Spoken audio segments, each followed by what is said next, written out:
Hey guys, thanks for tuning in. So while we're all trying to provide some homeschooling, remote, digital resources to our kids and families, I thought I would take a little bit of time to develop some short tutorials on some really great tech tools that would be available to us as educators to try and get these resources and materials out to our students. So this session is going to be on EdPuzzle. I'm going to try and keep it really short into the basics so that it's digestible for folks and you can kind of see if this would be something you feel like meets your need or not. EdPuzzle is a platform, an online platform where you can use to share and develop video lessons. Basically, you can take any video content and embed it with questions, audio and written commentary, and then voiceovers. It's really user-friendly. It's free for educators, free for everybody, educators included, which I think is nice. There are paid versions of it, but they're not required for meeting your basic needs. You can do a lot with the free version. You can visit edpuzzle.com to get started. I've also created or added a link to the links pod, so you guys will see to the right kind of your screen there's a links pod. If you click on EdPuzzle and then you go down to the bottom and click Browse To, that will take you to this site.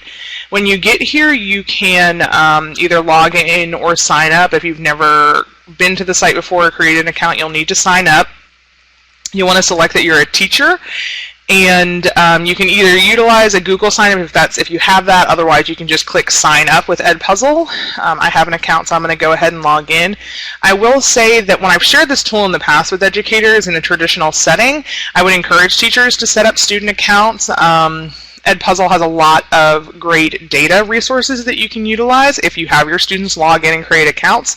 But under our current circumstances, I would say just go with your teacher account. Don't worry about student accounts at this point, and I'll share with you guys how you can make the resources that you're developing accessible to your students or to anybody just with a link or embedding it into a website if you have like a teacher website that you utilize to share information. So I'm going to just log in. This is, like I said, I have a pre-existing account with my Google. Once you've logged in, you'll get to your content homepage. You'll kind of see it up at the top. There's some other tabs here with the gradebook in my class. Like I said, I'm not going to dive into developing classrooms and student accounts and gradebooks at this point. I really just want to kind of focus on what you can do with the tool kind of pretty easily. So you guys will see here on my homepage, I have some trending items. It says trending in special ed, trending in Florida, trending in the United States. These are all based on kind of the profile that I developed. So I noted when I developed my profile that I work in special ed. So your trending items might be a little bit different based on what you established during your profile. But there are some just kind of things that you can click on and explore here. But I would encourage you to look at some of the pre-existing content under curriculum. So if you click on the curriculum tab over here on the left, you can search by grade level or kind of elementary, middle, and high. I'm going to click on elementary. When you get into elementary, you'll notice that you can even search further based on subject and grade. So if I click on subject, you'll see that there is science, English language arts, social studies. There's some elective stuff in here in math. Even when you click on these categories, they break them down much, much further by addition, subtraction, division. I mean, all kinds of subcategories in each of these. Science, different lessons, ELA, grammar, language, ABC, phonics, reading. So there's tons of options in here. Some of them break down even further. I'm going to click comprehension. I mean, there's a bunch of stuff here. Now, there isn't necessarily going to be something in every one of these. I mean, there should be, but it's based on how people categorize them when they develop them. You can also just search for certain topics. So if I wanted to search division, I could type division up here and it will show me things that are developed. See, if you see the EdPuzzle piece, these are things that have been created in EdPuzzle versus, and I can click see more and it will show me much, much more. These are all pre-developed by other users, EdPuzzle users. You can see the limited information here. They give them a title. It'll tell you who created them. It'll also tell you how long the video is. And then if you see here, this one has it indicated, and a couple of the other ones, this little kind of eyedropper. If you hover over it, it will tell you, and the number here will also tell you that there are 3 questions or comments / notes embedded into this video. And we're going to talk about how to kind of embed your own, but you can also go to ones that already might have some of this stuff pre-done for you. If you don't see that little eye droplet, then it's just a video and there's no embedded content or components. Let's look at this one, division for kids. So I can watch the video all the way through. I can see here if I click on these little dots, it'll take me to that point in the video, and then it will show me the question that was asked. It says multiple choice question. Division means 2, and then it asks me. I can choose on these and click submit. It will grade it and tell me if it's a multiple choice. You have to kind of establish if it's right or wrong. It then tells me the correct answer. And you can kind of set up some of these options. I can skip or rewatch. You guys may or may not be able to hear the sound that's coming out of this. I'm not sure with kind of the way that I have this set up if you'll be able to hear the sound, but understand that there is sound attached to these videos. I can kind of move to the other questions or go back through. I can skip it or watch it again. Let's say I really like this video. And then you guys can see here there are other versions of this video. So other people have really liked this video, but they wanted to adapt it. There's literally tons of them. I can see other people's versions of this video, or I can take this version. This is 8 minutes and 14 seconds long, and I can either just copy it the way that it is. If I like it the way that it is, I can copy it and then share it out. When I hit copy, it'll add it to my content library, or I can click edit, and that's where we're going to go for this circumstance. And I can see that actually this video was originally edited, so they removed some of the beginning. They remove some of this beginning content. I can adjust it back. If I want those things in there, I can keep them in there, or I can leave them out. I will tell you that the only downside is that when you're editing and cutting, for this cutting option, you can only cut from the front and the end. You can't cut like a chunk in the middle, like you couldn't cut like this chunk out and then, or this chunk in the middle and have this and then this. So you can only cut from the front and the back end. So once I'm ready, if I like it the way that it is, if I like it the way that it's cut, I can move on. I can click Voiceover. I can go to Voiceover and I can add voiceovers to any point in the video. So once I hit play, I can click Start Recording, and my voice will come over top of the audio that is already embedded in the video.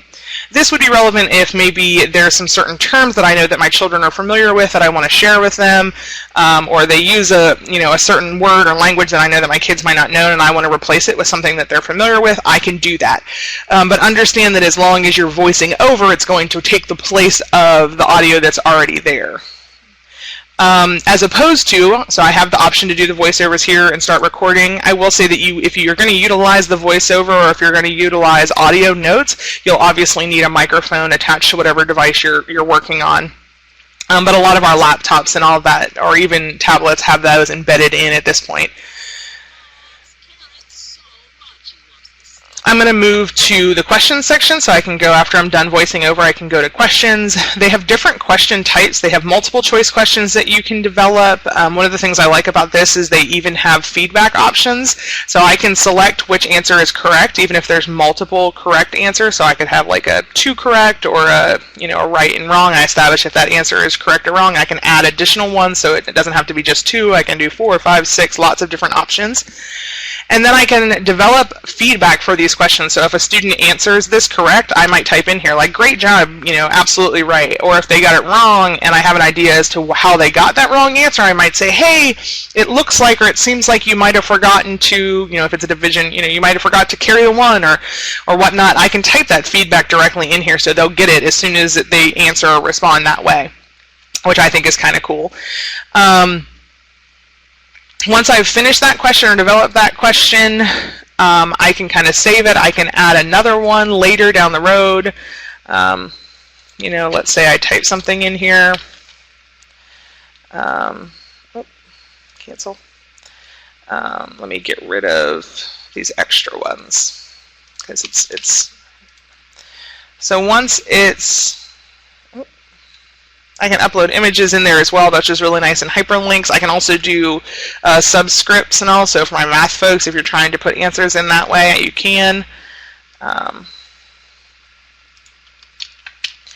should be able to save it. I'm not sure why it's not letting me save it. But I can edit other, I can do open-ended questions in here as well. So they, you know, just understanding with open-ended questions, you won't be able to provide that grading immediately afterwards, and it won't give you the right or wrong.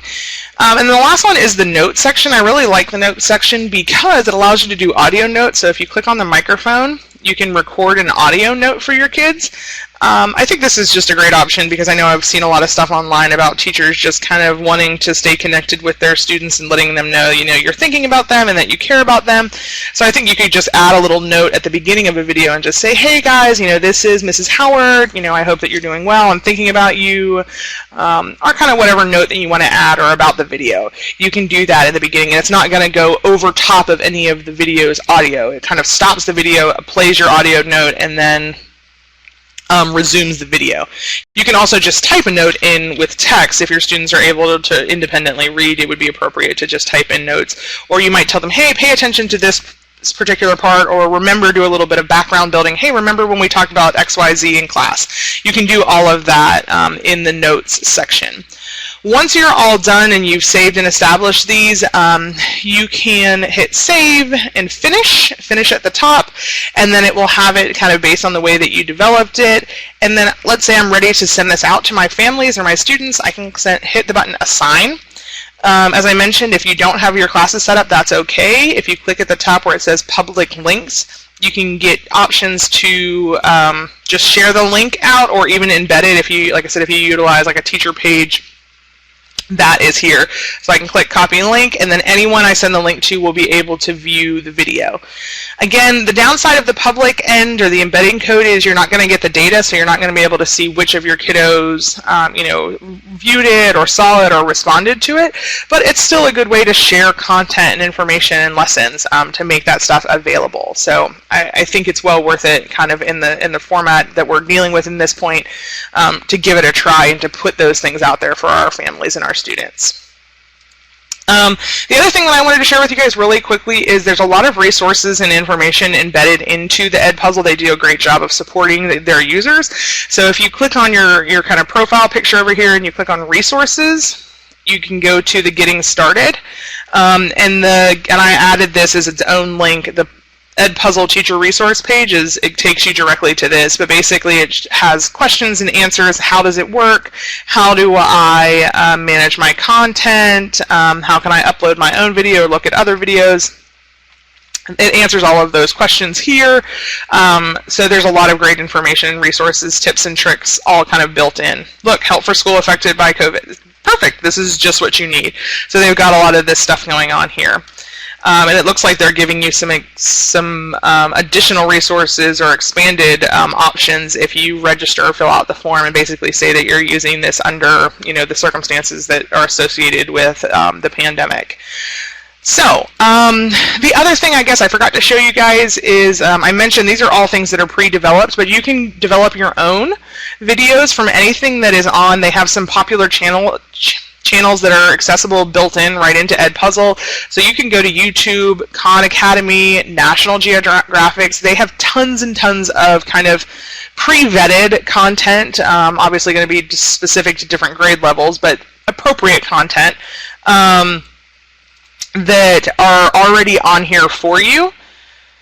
That you can click and start editing or start using. So solving one-step equations on Khan Academy. I can immediately start using this resource. I can start editing it and, you know, cut it, voiceover, embed my questions, and send it out, and it's ready to go. I don't have to go searching, you know, separately on Khan Academy or separately on YouTube to find videos that I feel like would be appropriate or good for my students. They're all kind of right in here in the platform, which I really like. So that's it for my EdPuzzle kind of tutorial.